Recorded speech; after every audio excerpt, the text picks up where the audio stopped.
Hey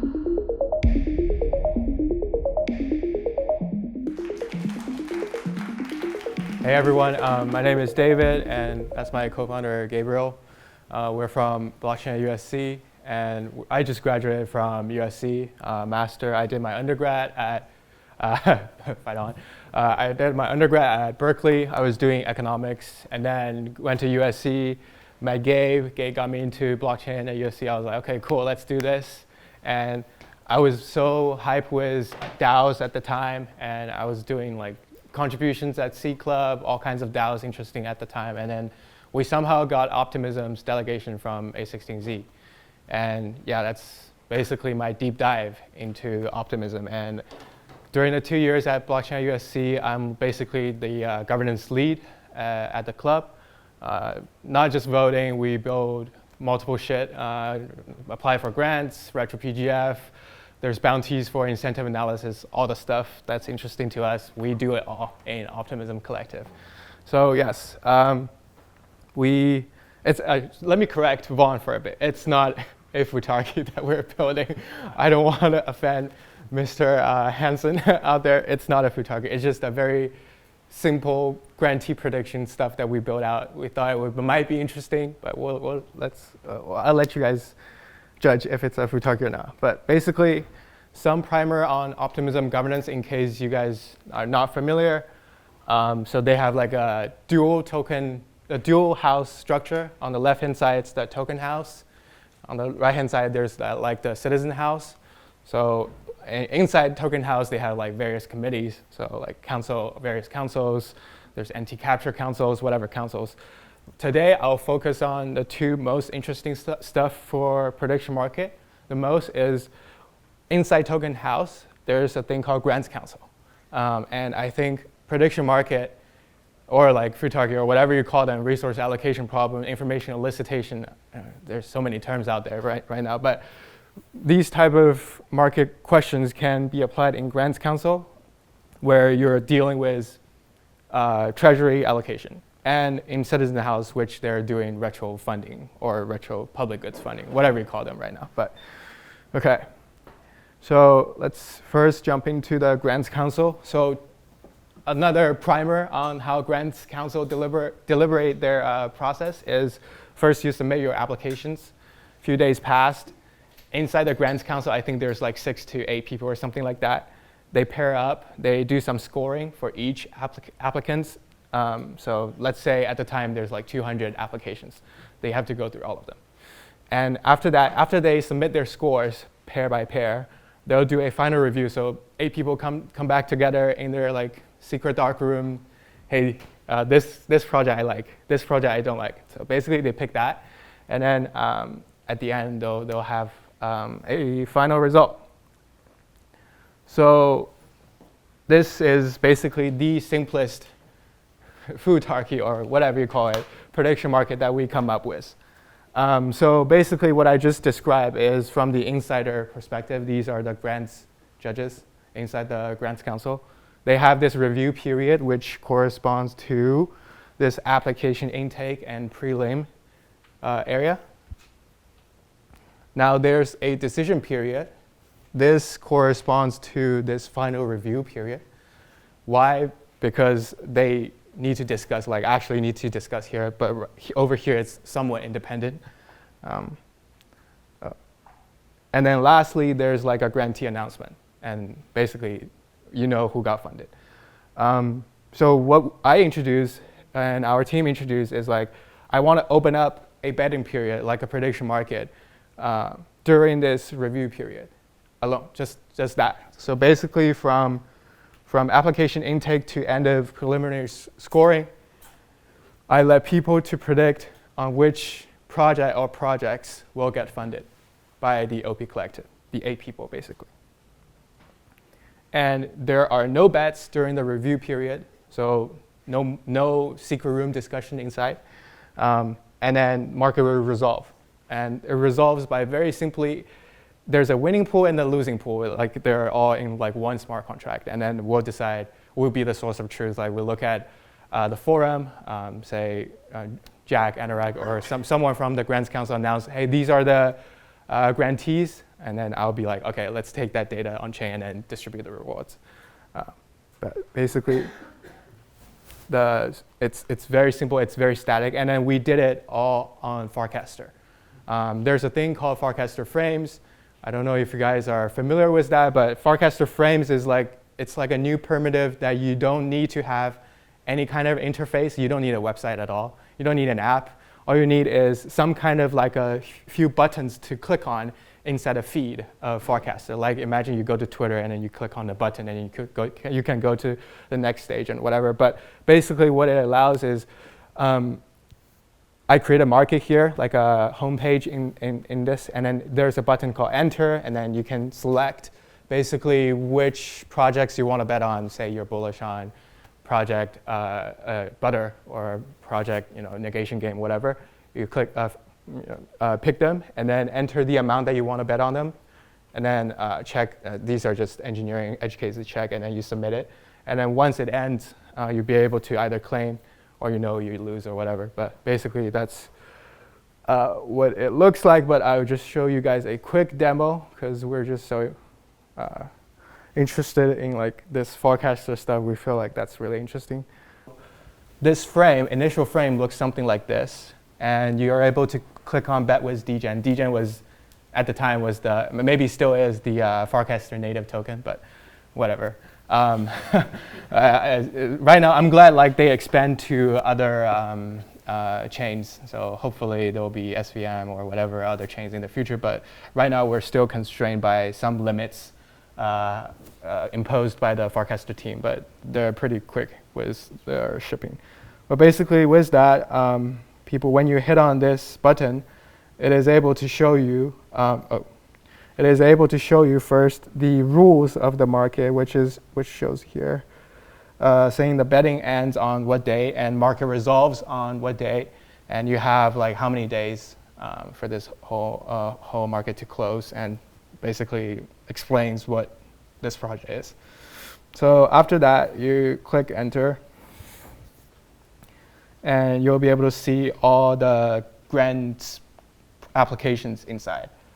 So at the time, you're seeing the top 5 grants on them, because we're resource constrained by how to make it better looking, but we're only able to fit 5 of the top projects inside.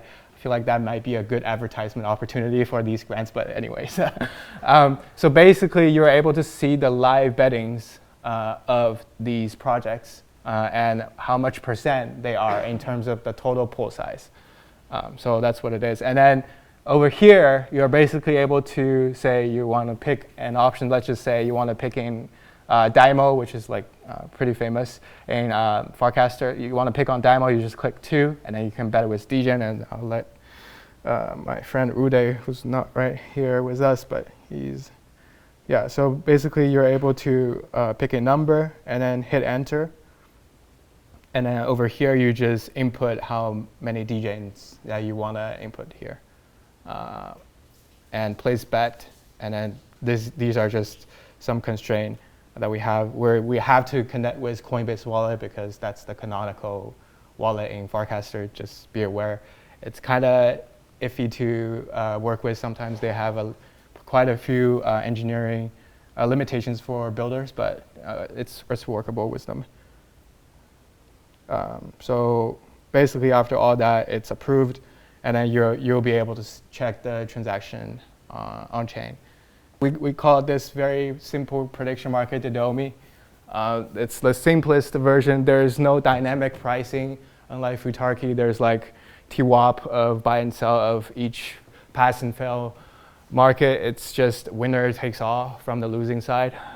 So yes, some market result. So we're only doing this prediction market for a single mission request grant. So that grant is focused on Farcaster integrated projects. There are 30 applicants submitting their applications at the time. After final results, whatever, the judges from Optimism, they chose 10 of them. And our market have at least 6, they chose 13 of them, sorry, my bad. So our market have at least 6 out of the 13 who got bets inside. So I feel like well, that's something. And then we only have less than 10 people vetted inside. It's just me and my friends, and thank you for participating, and a few other of my friends participating with DJing tokens. So yes, why am I doing this, and what are some learnings from this small experiment? I want to do this because 250 applications for 8 people grants council size is a huge job. I want to simplify this for them. And second, I also want to see how judge perform with these grants applications. Say like there's Pendle, they submitted a project to go to Optimism. Somehow a judge fat-fingered it, mid-curved it, not selecting them. You'll be able to see that on a track record. And with that track record, you know this judge performed well or not. So that's the total goal for me of creating this. It's like, first, I want to simplify this job for the grants judges. Second, I want to see how well they perform on these. So yeah, some problems that we run into, very obvious problems, is Keynesian beauty contest. Anyone knows who that is? Okay, perfect. So I'll explain. Basically, your Keynesian beauty contest is like you're not revealing your true preferences. You're only choosing what you perceive others will choose. It's a very wordy sentence, but basically you're not predicting, you're not betting on what you truly believe on. You're betting on what the judges will bet on. That's a very simple flaw in this design. The other is perverse incentives for grants teams to vote for themselves. So like say you're the Pendle team again. You saw your name on there. You're gonna bet on yourself with a shit ton of money. You can even borrow from Aave and bet on it, right? That's the perverse incentives that we did not prevent from this. And then third is it's very difficult to play for humans because how are you able to read through 30 applications and pick some projects to bet on them? That's insane for you to do. It's not easy to play, even just for delegates inside Optimism. For us, I read through all of them. That's why I know like a few of them are legit, a few of them are grifters. So, so it's difficult to play. I would say like this, I have some thoughts on how to resolve it, maybe using some kind of AI-assisted features in the future. And then lastly, it's static pricing. So there's the early entrant and late entrants have the same pricing fee, basically. So in terms of like difficult to play for humans, I'll say more about it. Right now, like GPT-4, GPT-5, in the future, GPT-4o, they're already pretty good at, I say, taking out key concepts in a long form of text. And with RAG, this tools, you're able to pretty fastly query the most important informations given a text. So with these agents inside, say, grants council's help, then you're basically able to let all the agents play these complicated text-heavy games if I set it up correctly. And as long as they're incentivized to do so, which they are, because winner takes all, they'll play it forever, just like what Vitalik said. Even if it's for a few cents, agents will come in and give you the best estimates at all time. So that's how I think about I should go about and solve this. I welcome any agent builders out there, which I talked to you already. Agent builders out there, I like to have a talk with you and then see how we can help your agents get plugged in, get your training data plugged in, and then you can learn from your past mistakes, iterate, and improve the grants process inside. So for perverse incentives for grants teams to vote for themselves, and even Keynesian beauty contest, I have, like, this is my thesis for now. I think governance prediction market should be whitelisted. In terms of optimism, it should be only restricted to delegates meeting certain criteria, or it should maybe even just restricted to delegates without the Citizen House badge. But that's my thesis for now, and I think it might be able to prevent some perverse incentives inside here. Okay, so going forward for the retro funding stuff that I proposed for Jonas, because I saw a tweet that he tweeted out that he's having troubles with rewarding badge holders doing their work. So at there he's like, yes, I know I wanted to reward how many these, so like I think there's like 132 badge holders in the Citizen House at this time, and how do I assess their performance of all the retro funding application evaluations? The way he want to do it is, the objective functions for him is to just incentivize convergence and punish outliers. So that's the objective functions for Jonas, who's the retro funding lead, I think, at Optimism. And I was like, okay, that's really cool. So you just want consensus-aligned voting or efforts for the badge holders, and you wanted to reward these consensus-aligned badge holders. So how can we go about and use mechanism designs to solve this? So this is something that I think most of y'all know if you're studying computer science, data science, economics. So this is just a cross-entropy scoring, which I think most of y'all know, and just it's like a form of scoring rule, like very similar to other scorings like Breyer scoring or whatever scoring. There's a bunch of other scoring rules out there, and then we just use this cross-entropy scoring, and we're able to figure out who are the consensus-aligned badge holders and who are not. And we just reward these badge holders if they're close enough to the consensus. So what do I mean by that? Some context on retro funding, in case you guys are not aware in Optimism, is, so there's like 130-ish badge holders. They have a lot of projects applying for this round.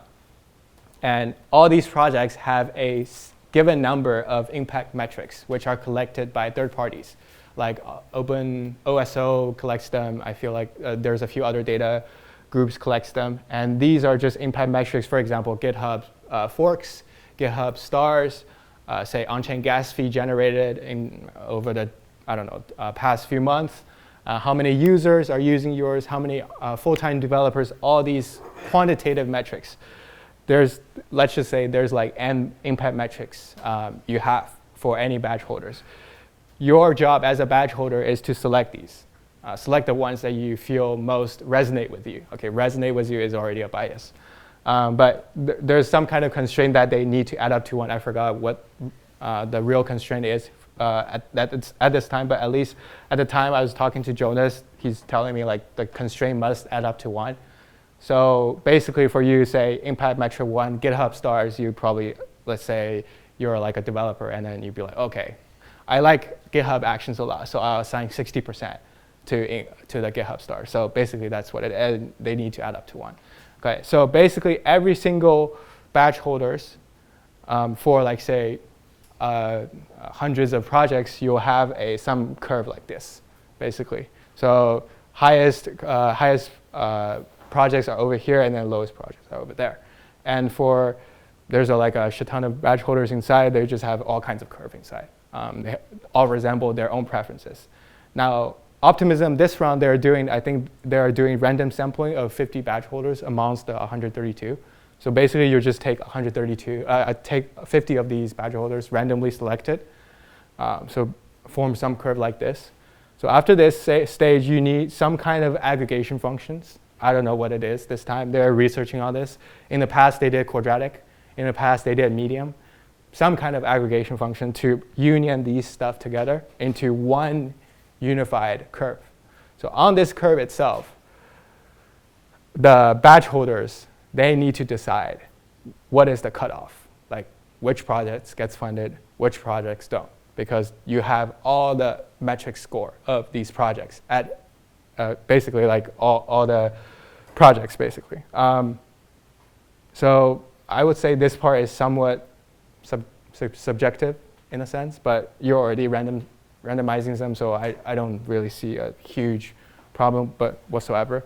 So after this, that's came back to what I said earlier about cross-entropy. Cross-entropy is just you're trying to see the distance of a single line to this consensus line.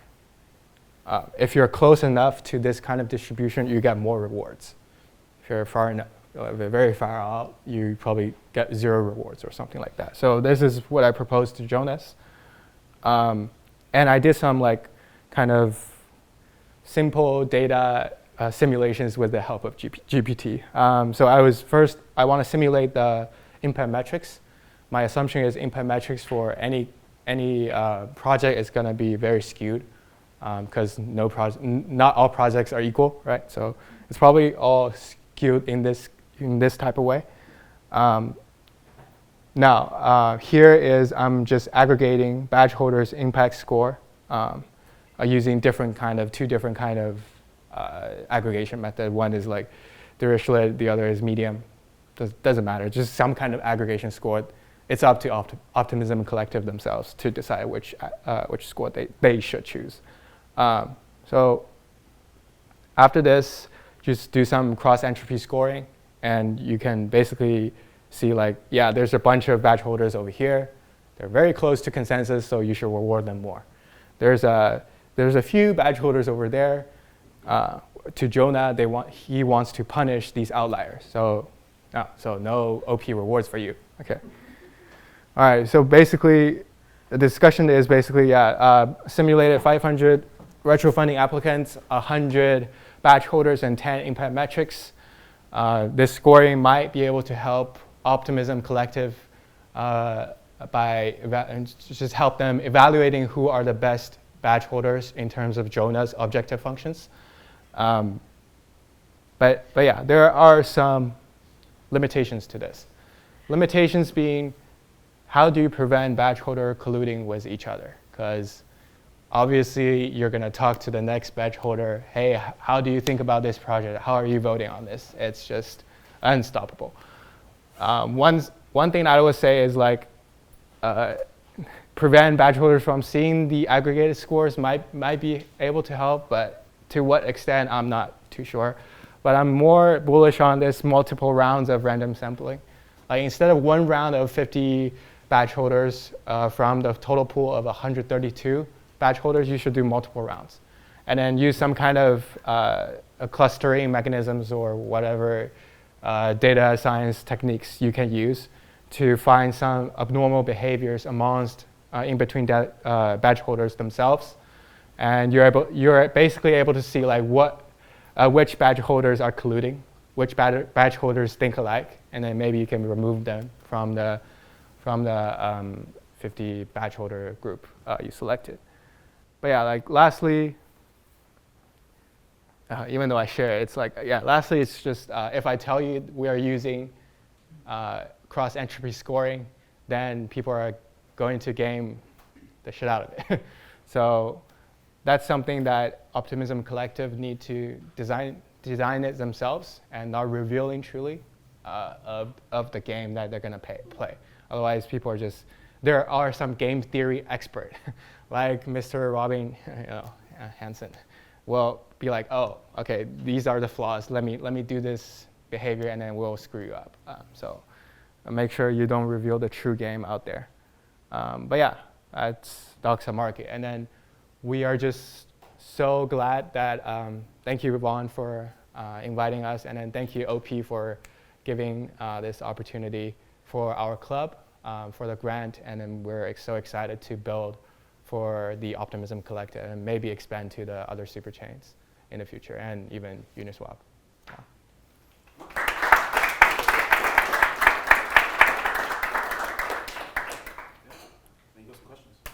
Yeah. I want to go back to the filtering one at the beginning. You talked about the goal was to reduce the work that the reviewers had. How easy would it be to create a market that said conditional on you opening this proposal?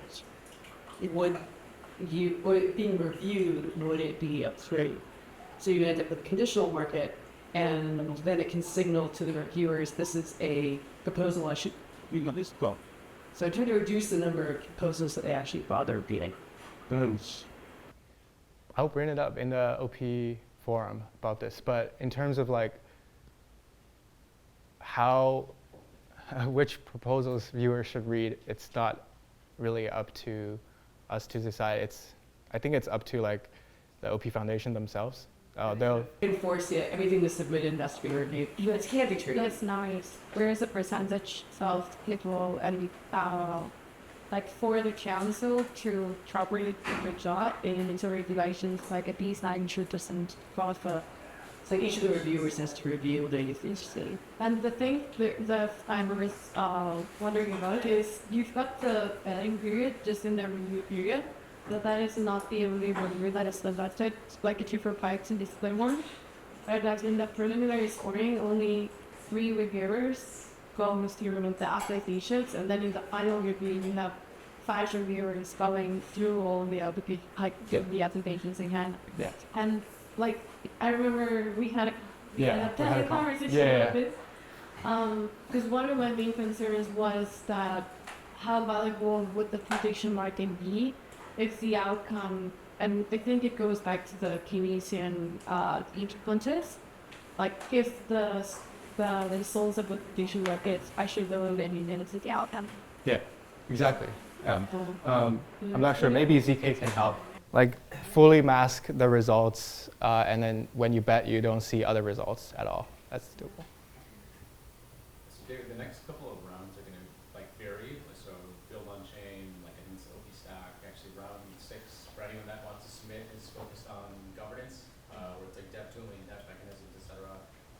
But obviously, each of those are going to have different impact factors. Do you think that variability for each of the next couple of rounds is going to be too difficult for prediction market? Like if you think of the slide where you were looking at the sum to 1, how are you going to find exactly those metrics on the left? Yeah, our team right now, based on the grants, we're gonna submit something next week. Actually, helping with badge holders, informing them what's the optimal weights that you should select, and what's the optimal impact metrics that you should select. Basically, right now, for this current round, builders round, it's the 2 bigger categories of metrics are GitHub, which is off-chain, and on-chain, which is like gas, users, whatever.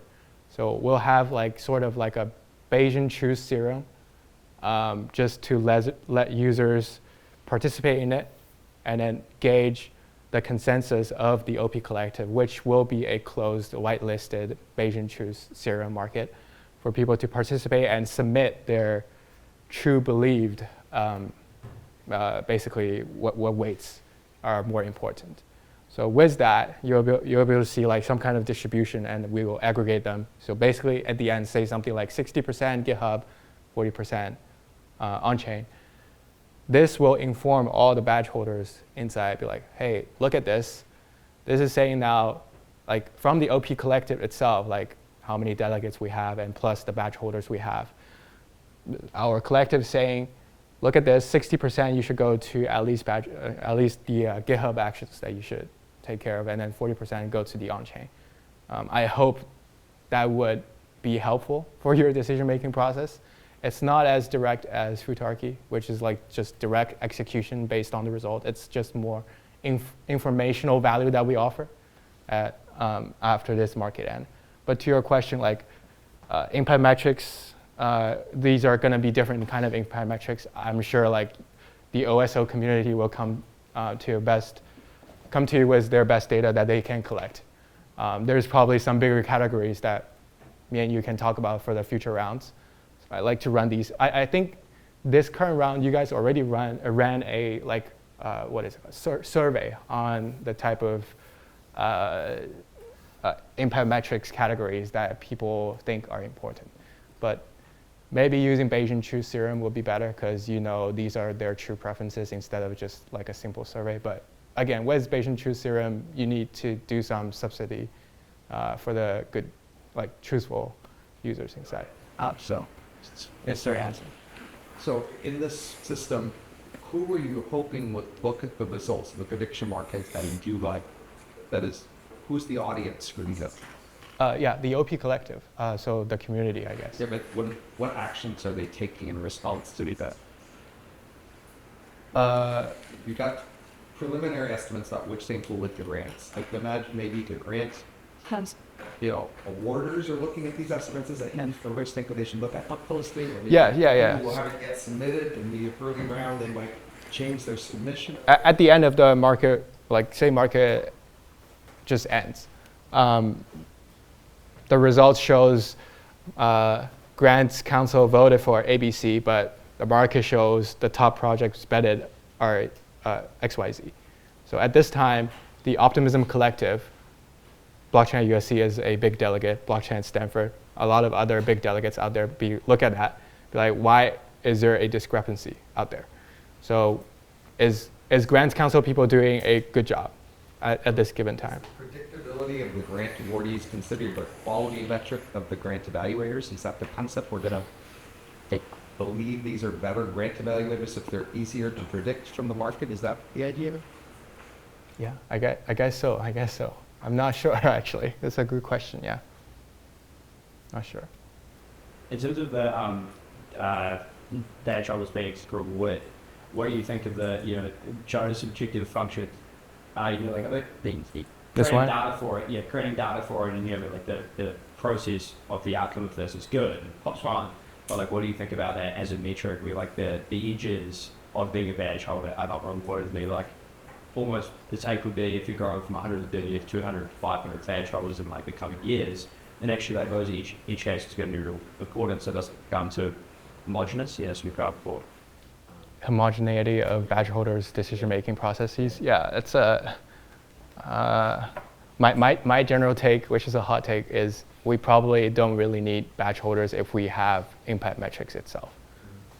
So impact metrics is like, yes, this dApp is generating billions of gas on OP mainnet. Why would you not select this project? It's clearly the #1 ranking retro-funded projects out there. So that's my take. But if you have to include badge holders inside, yes, random selection is the best. And probably multiple rounds of these random selection of badge holders might be even better. But yeah, my general take is we probably don't need badge holders at all if we already have a very quantitative measurement of how projects are doing. The one tricky part though is having that end goal for what the superchain and the Optimism Collective is achieving though, and that's frankly a moving target for us. So I think it's something that like would have to kind of keep being reiterated on, because those impact metrics, that's why I was asking that question, because each round those impact metrics are going to change, Yeah. And then the end goal for Optimism is going to change too. So. Mm-hmm. Yeah, I'm glad you guys are, like I like OP a lot because you guys actually reflect on the past mistakes and then iterate forward, unlike some other ecosystem, I won't name them, but yeah. No. All right, any other questions, comments? Cool.